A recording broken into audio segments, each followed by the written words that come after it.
Thank you.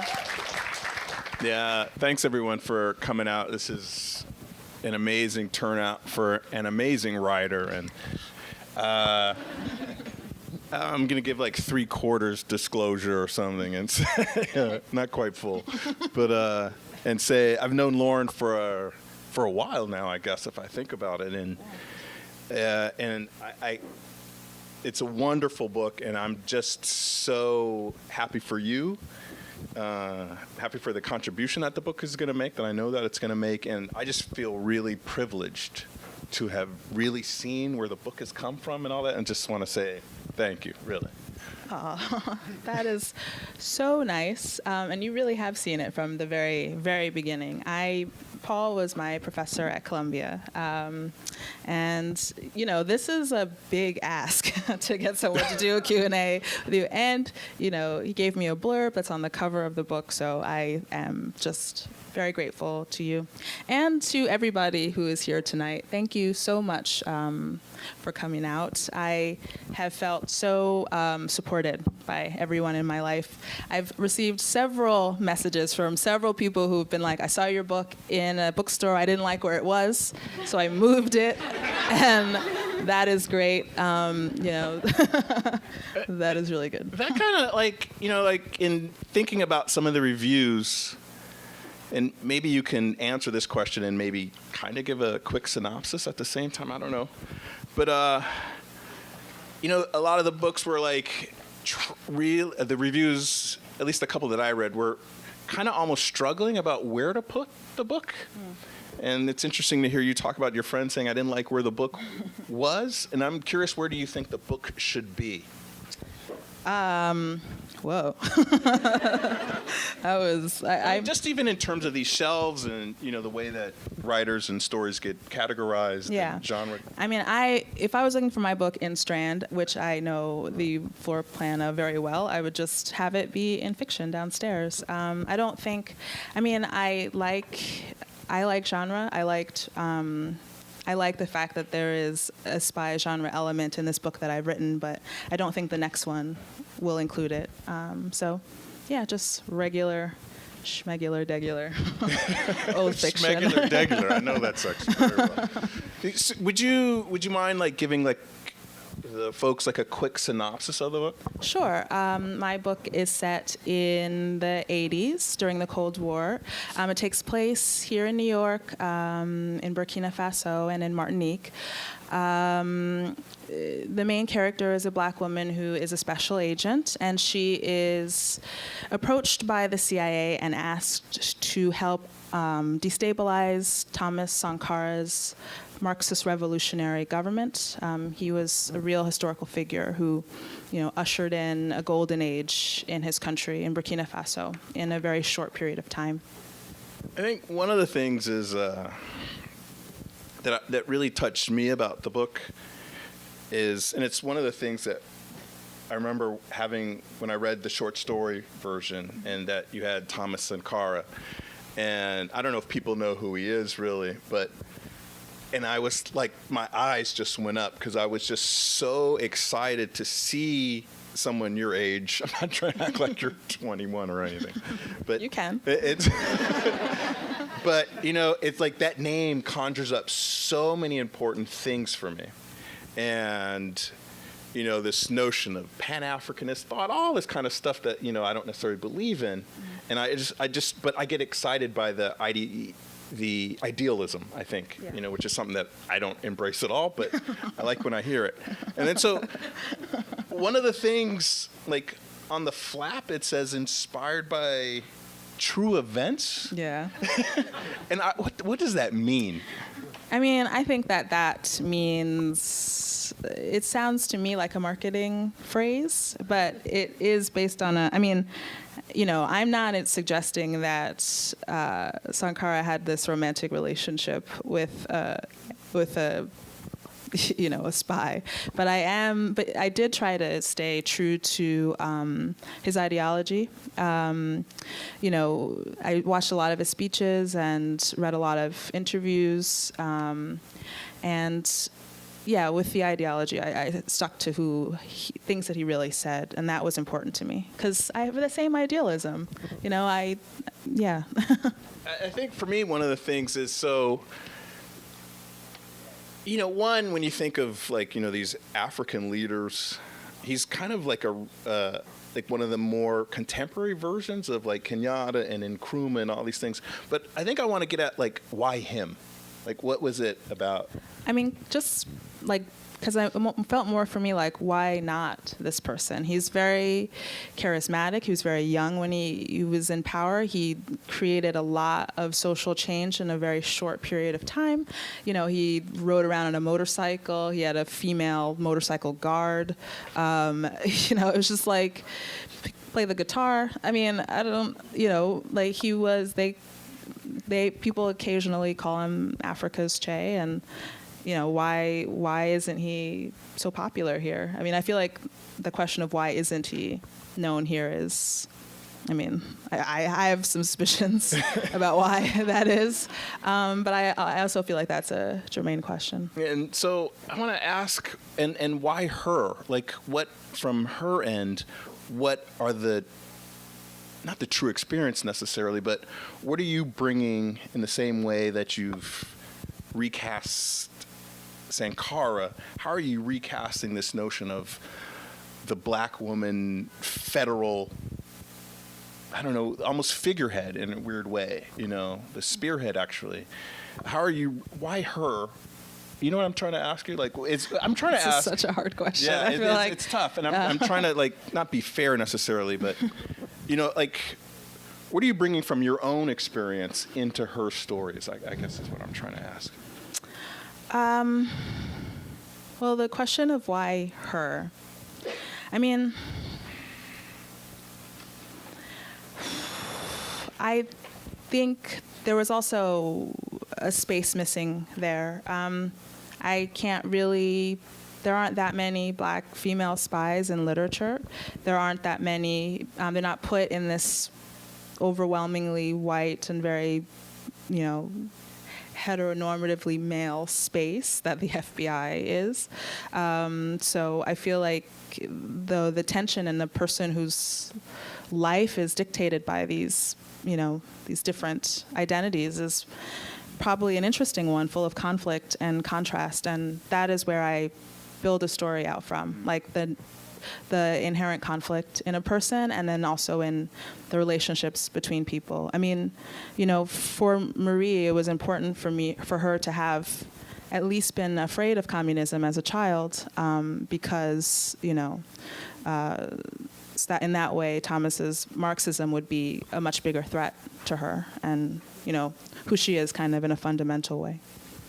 There's also, it's not just a fear of communism, but I learned about spoiler alerts today in class. Uh-oh. They know what I'm talking about, some of them. So I'm not sure how to say this with ruining the book, but I don't think the book can be ruined. I don't think there's anything I can say that will ruin the book. But it's also not just a fear of communism, but it's also a fear of the institution, a fear of the state, because there is a fear of democracy, a fear of policing that come right from page 1 also, about these two, it's not a dichotomy necessarily. Because another contradiction is being a person in a country where the law does not necessarily serve you. Her kids are afraid of cops immediately, and they see her in the first few pages as just as likely to be someone who should be arrested, even though she's a victim in those pages. So but that's the same kind of conflict that I'm always interested in. I think it's one of the things is,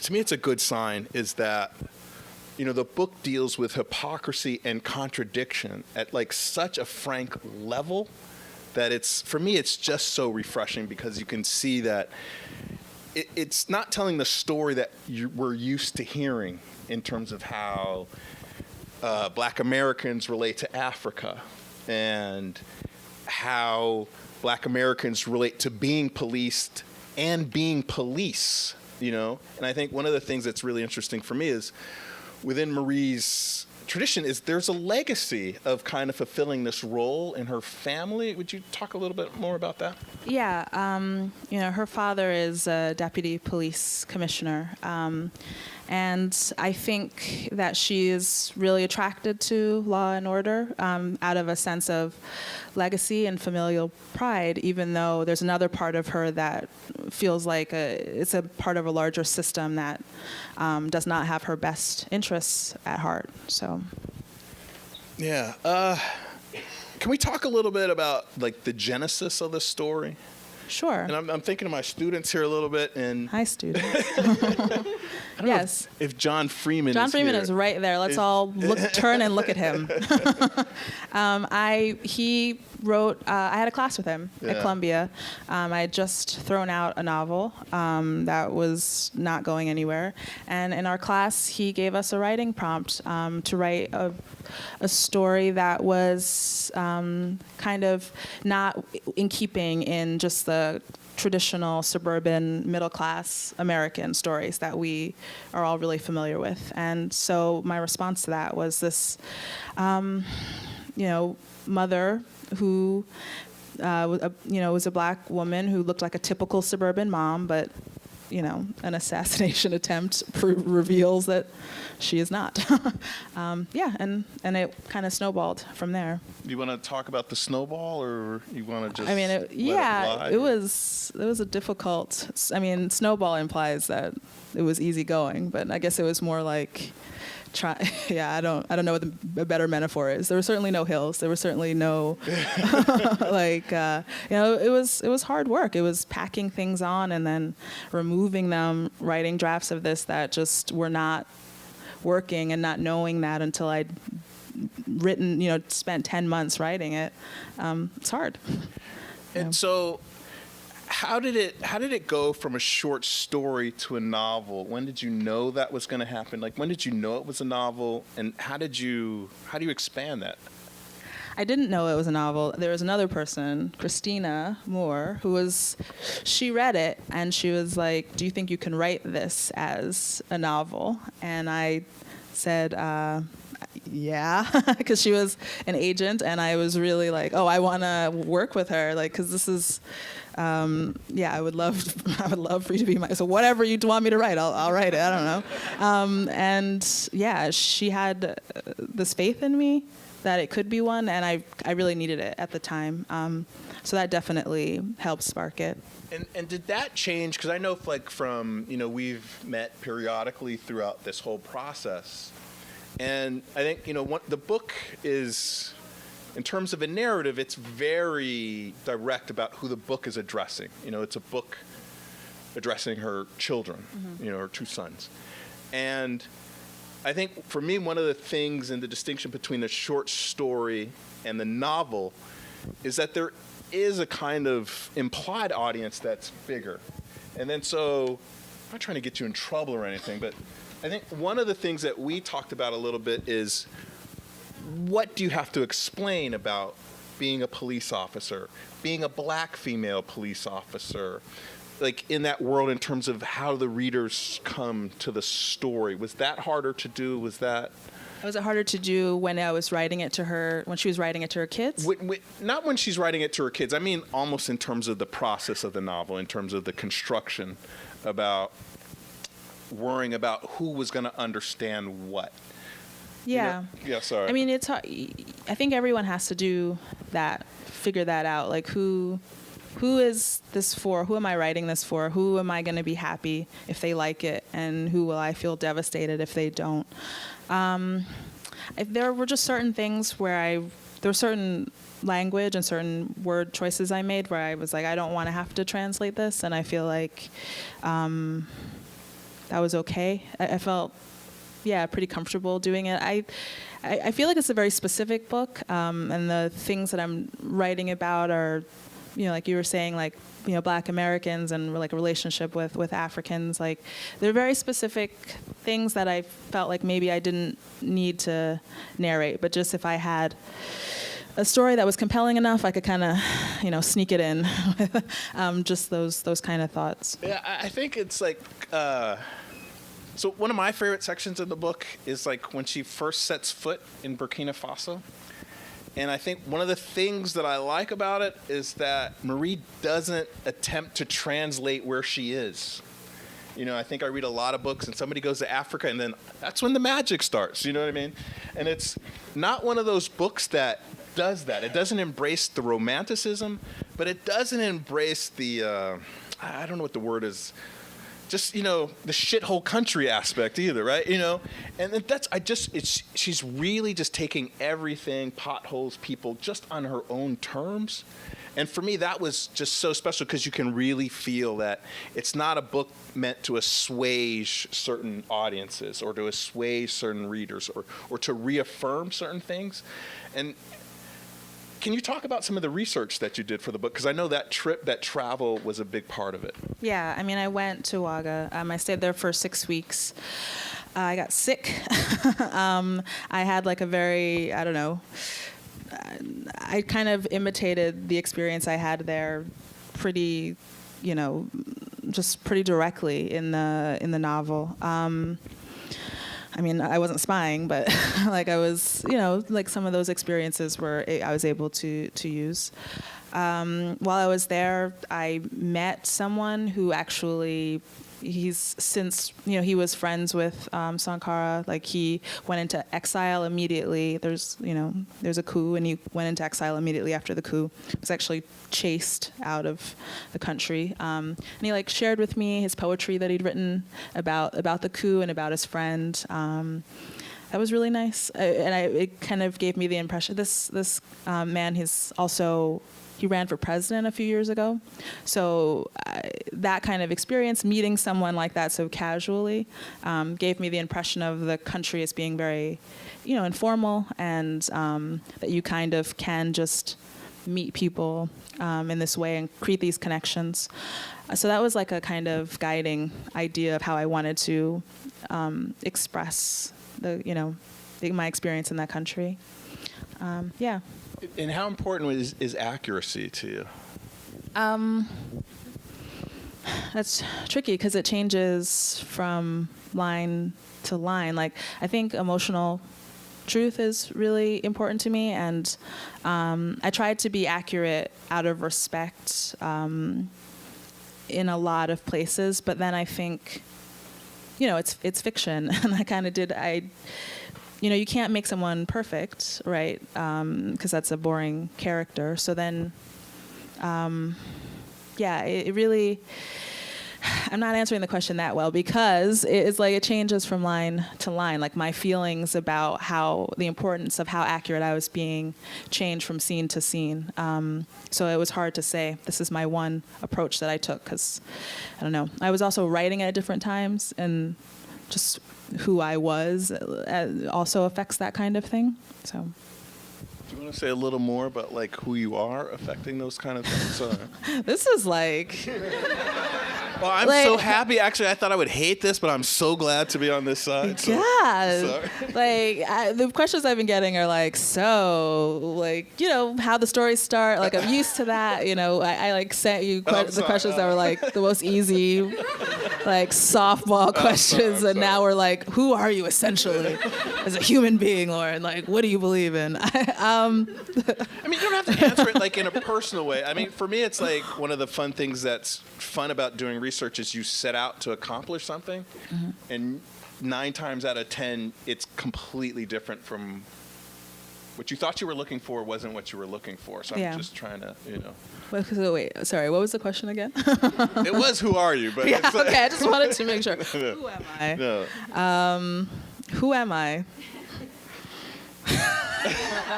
No, like I think we were in class today, and I was encouraging my students to come see you. And I've known you for a while, and I think, can you talk about maybe just about how the process of writing this book, doing this novel, how you've changed mm-hmm. in terms of just who you are as a writer? The rest of it's no one's business, but okay, well.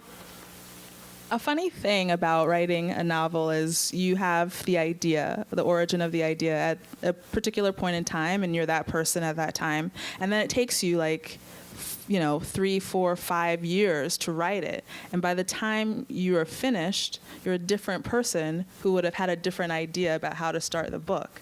So it's like a weird experience. And you can't go back and change the DNA of the thing you've already started. So you work against who you were, or you have this impression of who you were while you're working, and aware of it, but not. I don't know. It's a trippy question, a trippy answer. But yeah. Would you do us a favor and read a book of the book? Yeah. Read a bit of the book? Sorry. Do you have one? I do. Okay.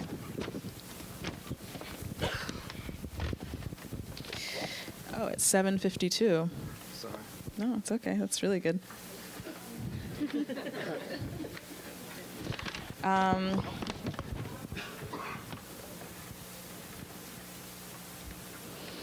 So I don't want to read for 10 minutes, though. We talked about that. Yeah. There's no need to do what you want to do. Yeah, I only want to read the first couple of pages so the beginning of the book starts out, tried to write something very exciting. So then whenever I did a reading, I would just read that. But, other people who are in this room have already heard me read it. But I also didn't have the time today to pick another thing. So I'm going to read the thing that I always read, but not as much of it. Okay. Sorry for people who've heard this more than once. So chapter 1. Connecticut, 1992. I unlocked the safe beneath my desk, grabbed my old service automatic, and crept toward my bedroom doorway, stealthy until I was brought to grief by a Lego Duplo that stung the sole of my foot. I hobbled the rest of the way to the door and crouched behind it. A few moments passed, just enough time for me to feel ridiculous. I told myself that what I'd heard was the house settling. That was always what it wound up being. The room was still and dark. The only light was from the moon. Puccini, our German Shepherd mix, was closed in your bedroom with you. He let out a single, cautious bark. I heard the whoosh of tires on asphalt, a car passing on the Boston Post Road, which was hidden just behind the tangle of woods at the back of our small house.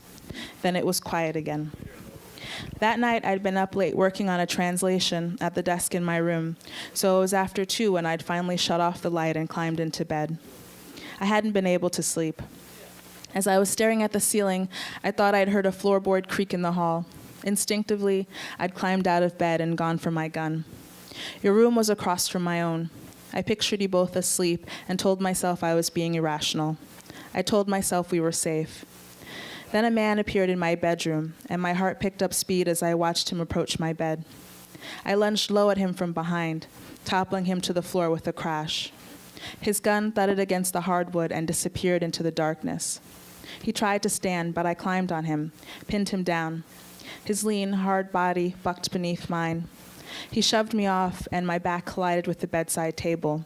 My lamp clattered to the floor. I'd lost my gun, too. I tried to get to my feet, but he grabbed a handful of my hair and yanked me back down. He rolled on top of me, and his hand searched for my neck. They found my mouth instead, and I bit him so hard he screamed. Spat out an expletive that was the first word uttered by either of us. I clawed the skin I could get at, his face, his arms, and struggled against his weight. He went for my neck again, and as he started to squeeze, I reached behind me, flailing my arms, hoping to find the fallen lamp in the dark. Instead, my fingers curled around a 9mm that didn't belong to me. I lifted it to the man's temple, squeezed the trigger. Thank you.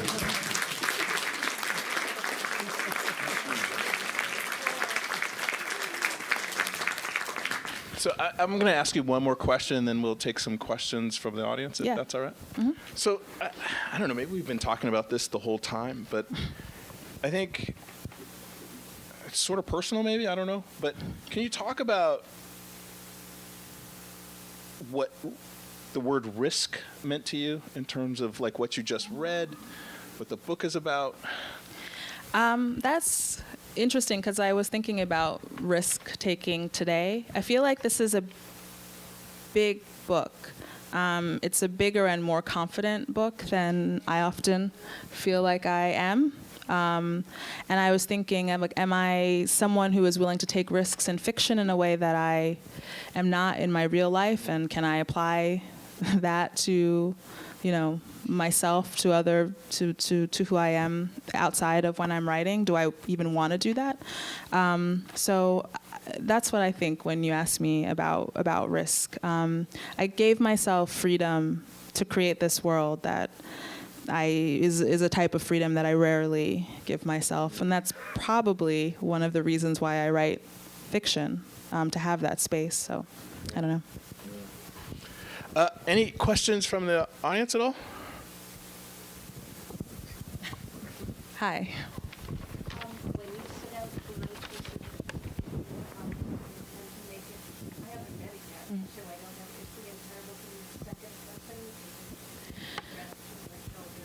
person? So the question is the entire book in the second children, second? Without playing, or did you start writing it maybe in third person and then decide no? It was so often right. Why am I doing it this way? I want to the rest of it in first. Yeah. The question is it all in second person, and was it always that way? So it's a loosey-goosey second person. It's really kind of more of a first, but she does remind you that she's talking to her kids occasionally. I kind of just feel like you is intense after a while. It's a little too much sometimes. No, it wasn't always in this tense. The book was when it was a short story, it was in third person, and in the first drafts, I think it was in third person. But I was too distant, and she was not. She was a spy, and she was really secretive, even with me. So I changed it to first to get to know her a little better, to get closer. Nalini. Hello. How do you name your characters? Like, what's your process? How do what are your inspirations for naming your characters? I'm looking at Sam because the question is, how do I name characters? In the beginning of this book, I named a character Sam Ross after my friend here, because this person I knew would be in the CIA, and I felt like that was such a good CIA name, Sam Ross. But then, as their relationship became more antagonistic, I changed it because I was like, I don't want my friend thinking like this is how I think of him. It's from all over, like people's real name, people who I've met. Puccini, I borrowed from our friend Diego because he told me about a dog he knew named Puccini, and I loved that. Marie, it's just like, that was like always her. That was always her name. Yeah, there's nothing, just people I know, really. So spies? I could tell you, but no. No, I don't. Not that I'm aware of. Not that they've told me about. Yeah. I've been thinking about this whole notion of the female spy, and I pretty much always go back to bad movies. And I think of Tamara Dobson, who is a 6-foot-tall model/spy in Hong Kong, karate chopping and kicking people. Is this going to be a new black hero? That question took such a sharp turn. I was like, where is this going for so long in it? And then suddenly I was like, okay, yeah. Yeah. No, I know, yeah. Action, blah, blah, this and this. Yeah. But now you have a more Le Carré-esque. Yeah, it's not like, I see what you're saying. I think that the mode that I'm actually in, which I think is like a trend right now, is like I don't know. I was thinking, I saw that movie Hereditary, and it's kind of like family drama, and then horror. Like there's like, and then, Marlon James's book is fantasy and like more literary fiction. Like it feels like we're in a period right now of like elevated, I mean, that's kind of a very condescending way of saying it, but like genre that is these mashups. And I think that there's space for it now. I feel like for a while people felt like you could only, if you wrote one, then readers of the other wouldn't like it, if you tried to combine them.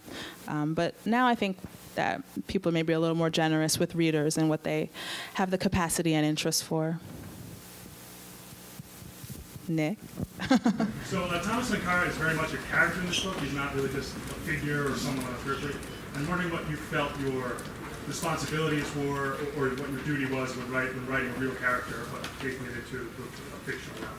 Yeah, I felt like a lot of responsibility, and I still feel like there are some things that I did that maybe even I wonder if it was a little questionable, to just, say that this person had a romantic relationship that I know they didn't have. It's fiction, but, it's still a historical figure. So that was like a question that's in the forefront of my mind, and I still, when I think about it, I shift back and forth. Because on the one hand, I tried to stay as loyal to, he's a person that I admire, and I tried to reflect that. That's one of the reasons why I went to Burkina, was to understand this person in the context of, their country. I was pretty loyal to things that he's actually said, his ideology. I didn't put any words in his mouth in that way, but, saying that he, was an adulterer, and that was a bit trickier. Yeah. When you did those 6 weeks of research, did you have a plan, like, we're going to go here, here, and here, or was it just you wanted to immerse yourself in the country and the culture? I didn't have a plan. Yeah, it was more that I wanted to immerse myself in the country, and also just felt like morally kind of important that if I was going to write about a place, that I should be there. Yeah, I'd been to Ghana, which they share a border. This woman here in the gray had her hand up, I think.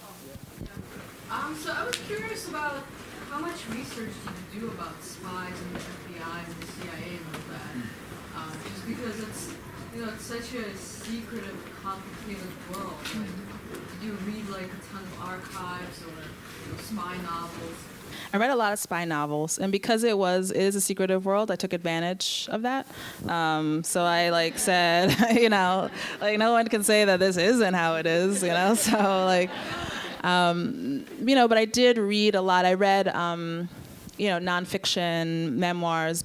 One in particular is called Blowing My Cover. It was by Lindsay Moran. She was a female CIA officer.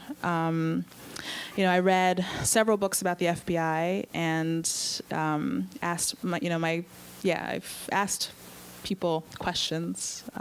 Did a little bit of interviewing. Did you actually get interviews with spies?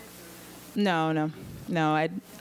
I wouldn't know how to track down a spy and then ask them questions.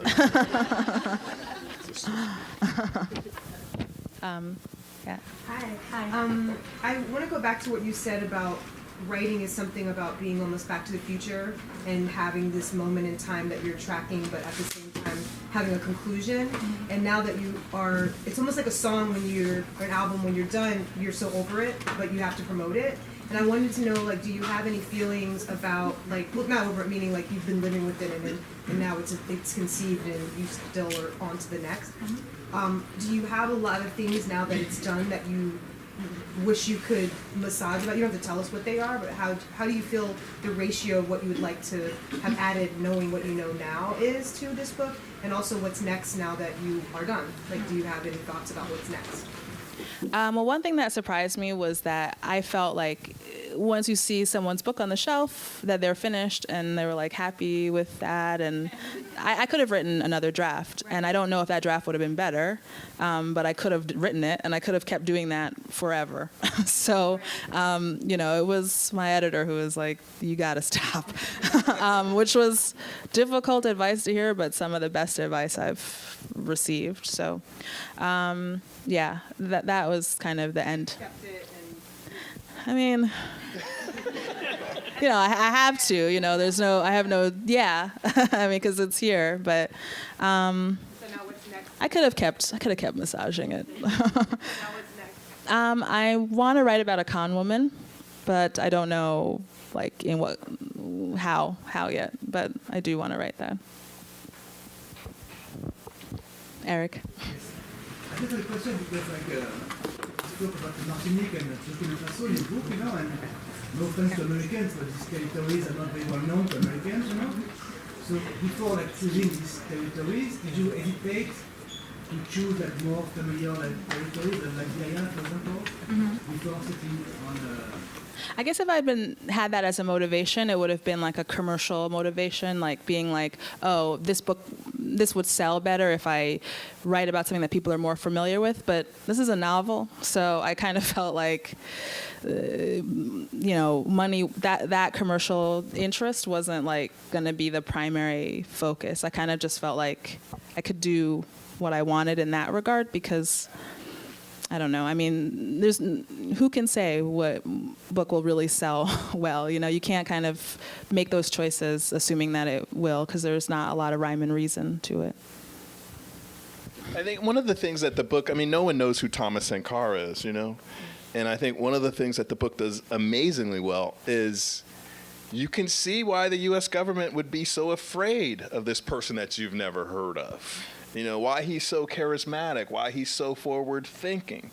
And the book it's not about whether you've heard of this person, it's about how we understand what American policy is, what we do. Yeah. So, And just how these singular figures can really strike fear, from her end and his end, just as individuals. I'm sorry. Yeah. Yes. You talked about courage in writing this. Have you gotten, the book is just come out, but have you thought about or gotten any flack from either side? Because with CIA, FBI, and all that kind of stuff. But also you have, a character in there who was a snitch for the Black Liberation Army and, that kind of thing, which some people might have some difficulty. Yeah, some people might. So, on either side of this, it's some danger, possibly. And now, particularly since, recently there are all these books about the FBI and people within FBI are writing these books. And they're saying that they have to get clearance from the FBI to talk about, just some secret stuff that you just made up stuff. Well, if I disappear, you'll know what. Avenge me.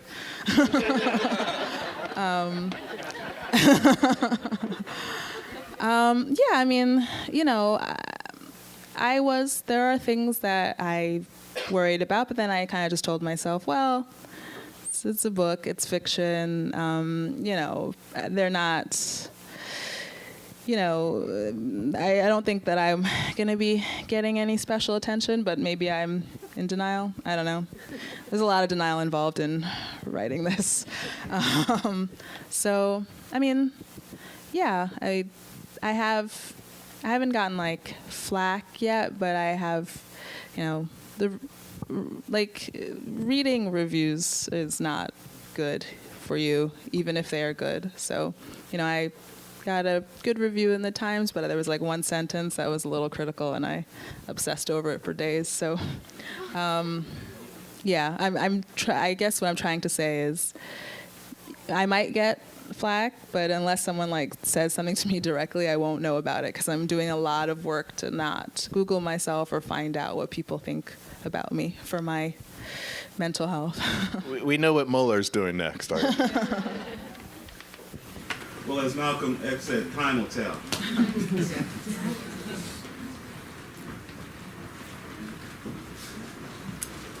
If it's okay. So earlier you spoke about the next project you had would not involve the spy stuff, and at another point you talked about the fact that you have ideas of why this is not talked about in the U.S. I wonder what it meant for that first draft. It was a spy story like that. That's engaging. It's fun to write, and I wonder if you thought about having sort of like what we call like a genre plot service a sense of the way things are, and how that might cultivate your sense or like courage to speak on certain things. I wonder if you thought at all about how genre helps you build your own sort of voice that you don't have to rely on sort of stepping stones after. Is that? Well, I think what I did was more to just try to get people, like, to talk about things that I was interested in, and then maybe do like a little bit of sleight of hand where I was an engaging spy plot, but also talking about things that I want to talk about, like feelings, and then, like, using that. Oh, okay. So yeah, and using that to talk about me more than the other way around, I guess. Yeah. I feel like, we've been here a while. Yeah, I come to these all the time, and when they're too long, they're too long. So, yeah. People, Lauren Wilkinson.